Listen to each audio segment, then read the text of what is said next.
Hey, what's up, dudes?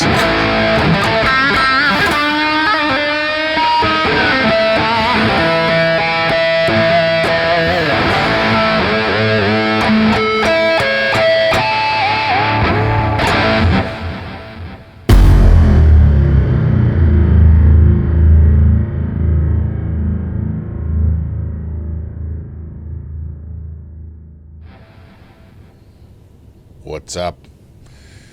I think the heat just kicked on the high because it's snowing out right now. It's supposed to turn to rain, but we'll see. Pretty miserable out there right now. But nice and cozy in here. So we are here for day 3, the final day in the trilogy of the Namm show. Day started out, we went over to shoot a video for my buddy Mark at Harris Musical. He Harris Musical Products, and they had timber tones, which is a type of pick made from wood, was their original design, which is why they're called timber tones. But they make stone tones and bone tones made out of buffalo bone and made out of stone, and they have shell tones made out of mother of pearl, and they've branched out. They have lots of different ones.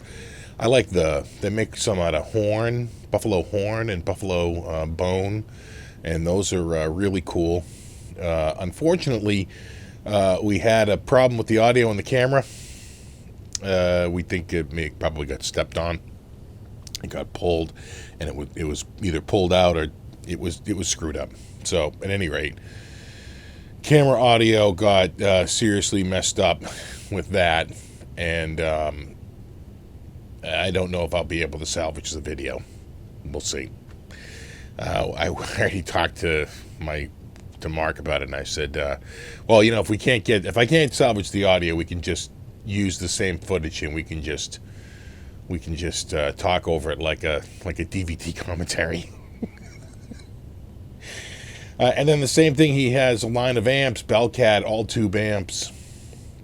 I don't think every one on the line is tube, but they've got they're like practice amps, but they're nice. I love that little stack he had there, and it's pretty cheap.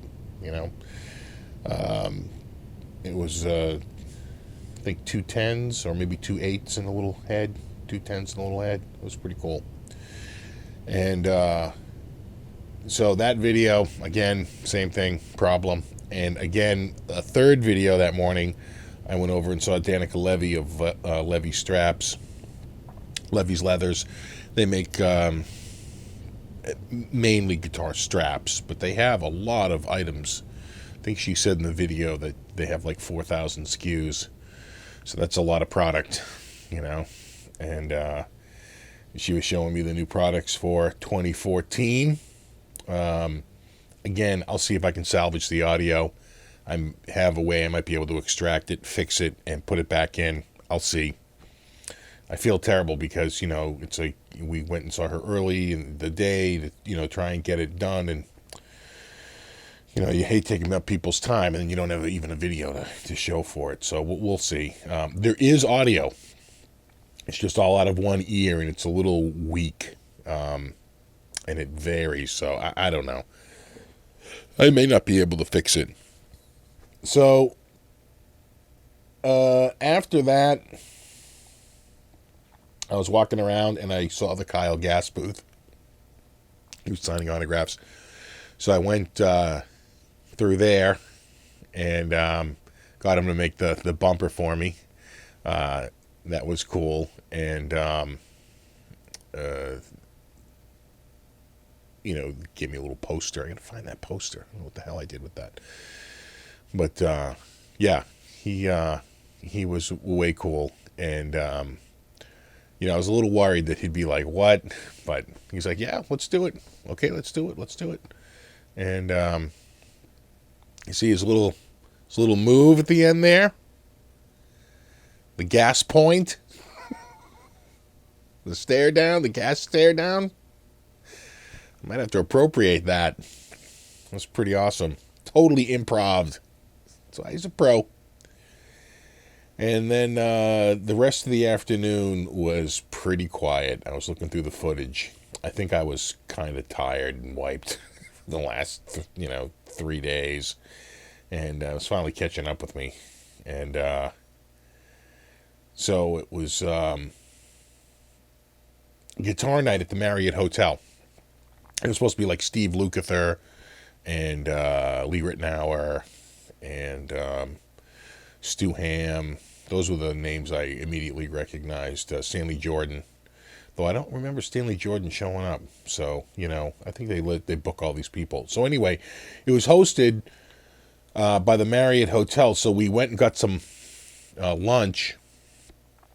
I think Yamaha was the sponsor, but it was at the Marriott in one of their ballrooms. So we get dinner, and we go into the Marriott, and we're just like in the lobby, and we find this great, like, little side table, like a little, like side bar with a nice tabletop and everything. We were like, oh, this is awesome. And we got some sausages off the sausage truck and went in there, and we were, kicking back and, having a great dinner before, it was time to let us in. And I see out of the corner of my eye, I see Frank Gambale.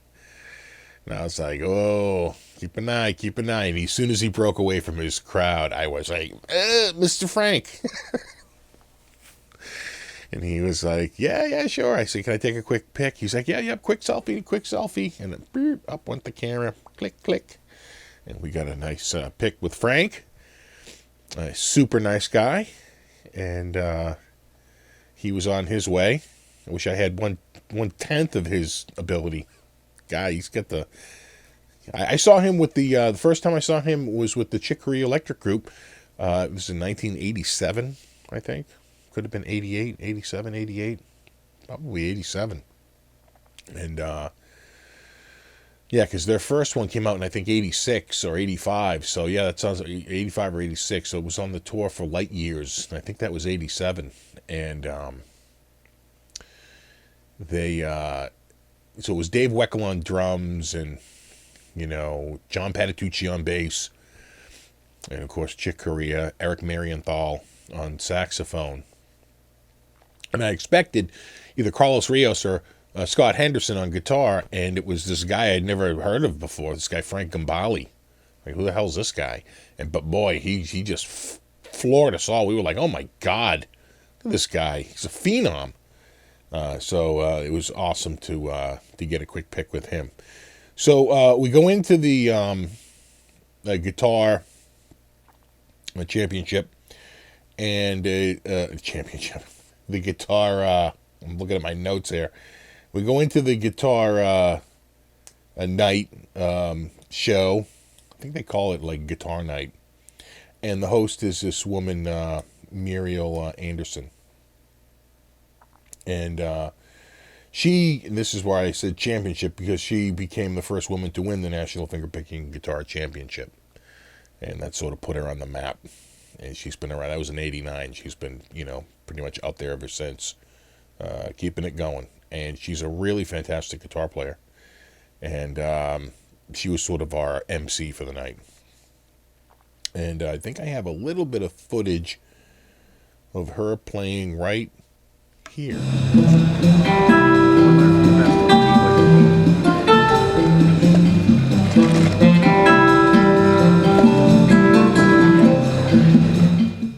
Yeah, so, nice stuff.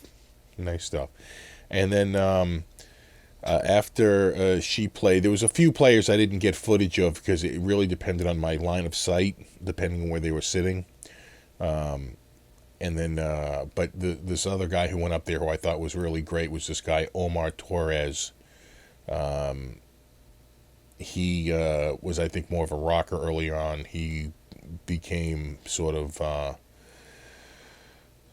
a little bit famous when he was a finalist in a Jimi Hendrix guitar competition out of Seattle, but I think he went on to do more classical and flamenco, and it shows because he's doing all flamenco here, or classical, or both. And check out a little footage of him right here.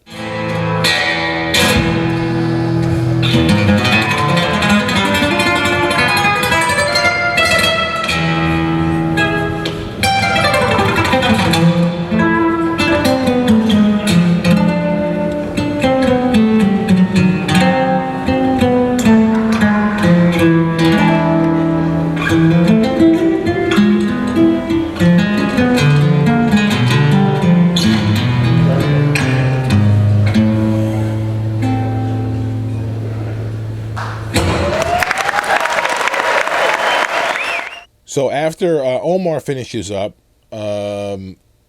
legendary bassist Stu Hamm goes up. Now, I first heard of Stu Hamm when he played on the Steve Vai song Blue Powder.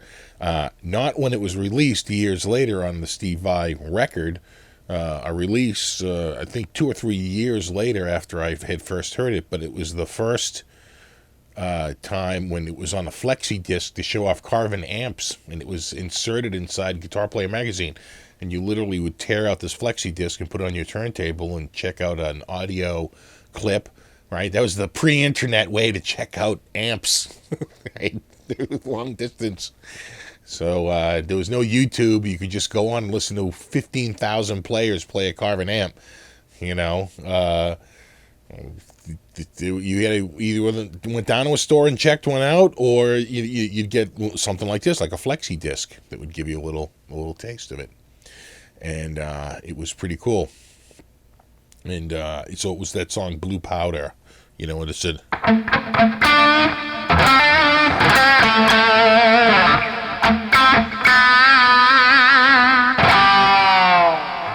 something like that.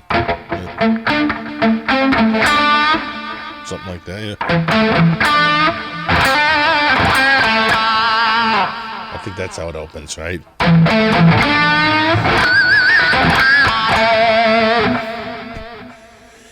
Anyway, Stu Hamm is a phenomenal bass player. After the flexi disc, I saw him play with Joe Satriani at the Channel. And he played Linus and Lucy, both parts, right? And try to keep that going. Try to do in the left hand, and then on the right hand. Like my brain would explode. Terrible at that. You know, it's hard enough keeping them in sync, let alone out of sync with each other, when you're getting all contrapuntal. Anyway, so Stu comes out and he does his own little show, and I got some footage of Stu right here.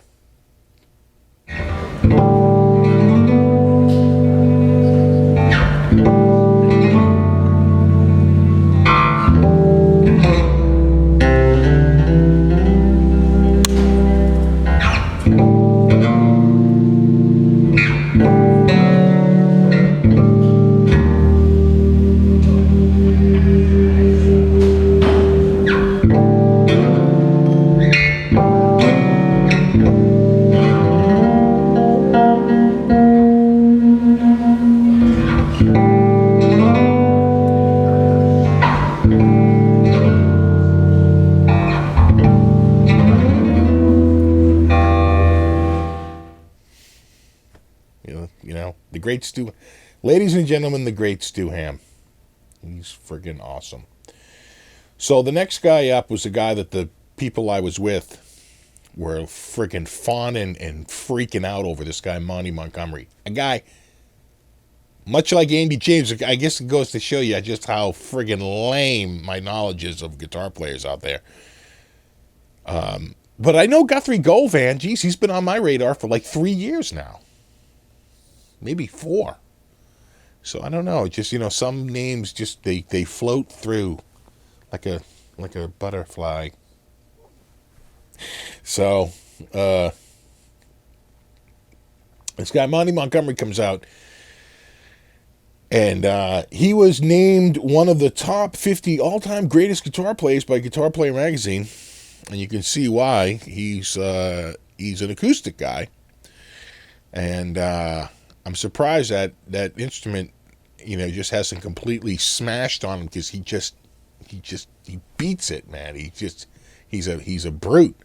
He's such a player, you know. And I think I got some footage of him right here.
So a lot going on there, right? You got a little bit of everything, a little bit of slide and some harmonics and pull-offs and open string and, all kinds of,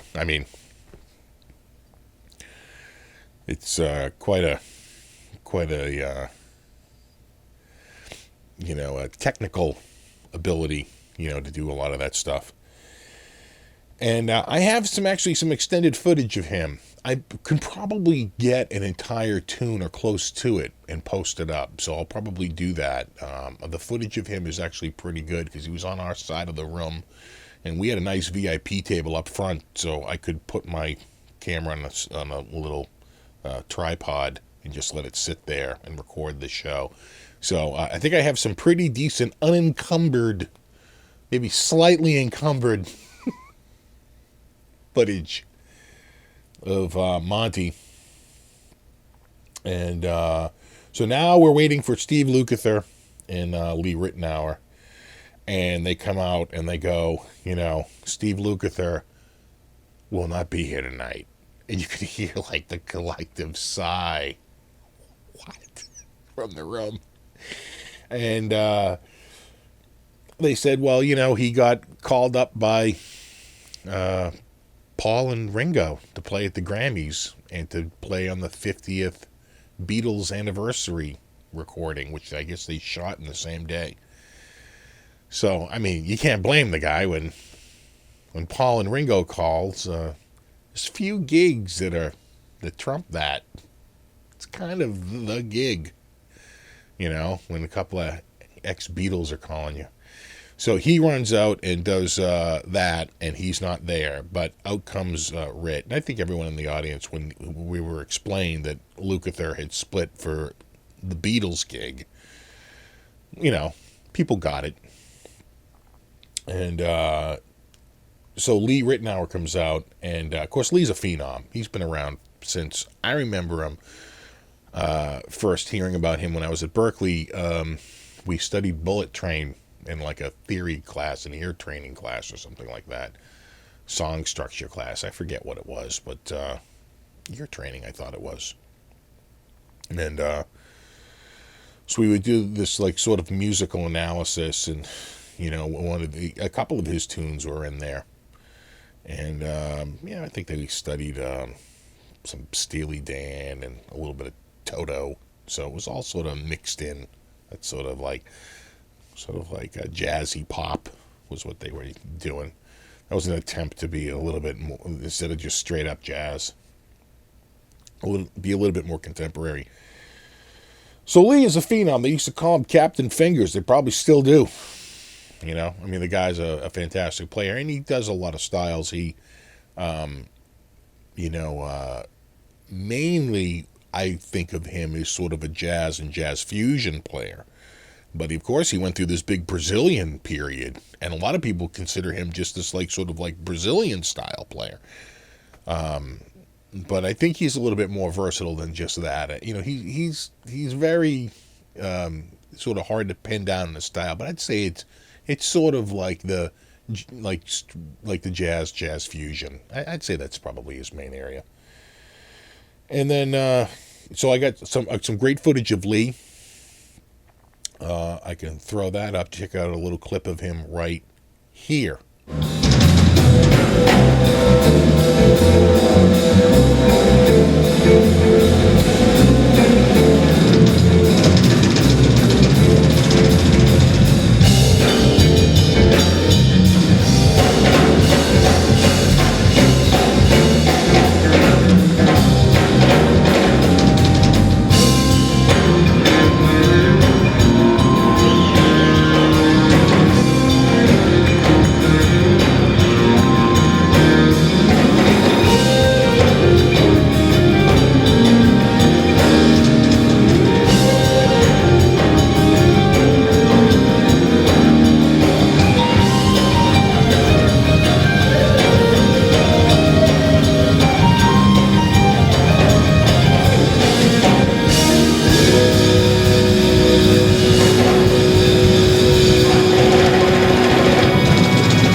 yeah, the guy's great, and that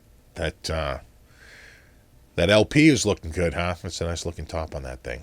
So, he was unfortunately on the other side of the stage from us, so we couldn't quite get the footage like I could of some of the other players. But, I tried to get what I could. Afterwards, he was just sort of hanging out down front, and we were taking so long to get our stuff together and get out of there. And he was just hanging out and signing autographs and, taking pictures. So I went down and got a pic with him. And my buddy actually got a pic from him. And so I guess my friend had said, we got these new pics or whatever. And he's like, meh, and your pics. I've been using the same pic since I was age 13. And here you go. Here you can have one of my pics. Because the chances of me changing pic at this point, pretty slim. And my friend was like, yeah, okay. All right, we get it. I was like, are you pitching him? You pitching him? But at any rate, he was super nice. And we went back out to the lobby, and Rick came by and said hello a couple of times. So he was, again, pretty nice little hello. And then I was done. They wanted to go on, and I said, listen, I have a flight tomorrow at like noon. It's already like 11, or something like that. I said, I got to go to bed. I got to go back and go to bed.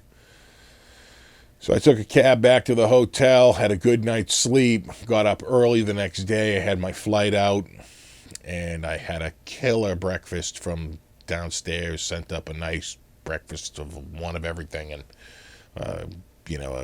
a little bit of eggs and all this stuff. It was like one of those skillets. Friggin' awesome. And it's got some veggies and potatoes and like 3 kinds of meat. I was like, send up a carafe of OJ and a pot of coffee because I'm getting ready to go. And so that was great.